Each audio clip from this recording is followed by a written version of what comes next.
कौन आपण मैंने जानते रावण मरिबा बेले लक्ष्मण को केउ तीनोटी शिक्षा देथिले।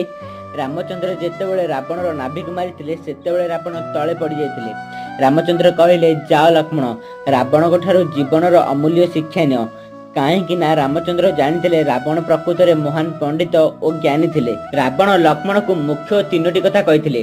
प्रथम कथा जीवन में जदि किसी शुभ काम रही ताहले ताकू प्रथम शेष कर, कारण ना मु रामचंद्र को जानिबारे बहुत विलंब कली सेथिपाई मोर ए दशा होइछि। द्वितीय कथा केबे निज शत्रु को निज ठारू छोट किंबा दुर्बल भाबिबा अनुचित, कारण ना बानर सेना को मु दुर्बल भाबी नैथिली जहाँकि मोर बहुत बड़ भूल थिला। तृतीय कथा जीवन में निजर रहस्य कहा आगे प्रकाश करने अनुचित, से जेते भी निजर प्रिय व्यक्ति होता ना कहीं, कारण ना मु मोर मृत्युर रहस्य विभीषण को प्रकाश करी जो आज मु मृत्यु सज्जार शोची। एमती इनफॉर्मेटिव वीडियो देखा आम चैनल को लाइक शेयर एंड सब्सक्राइब करें।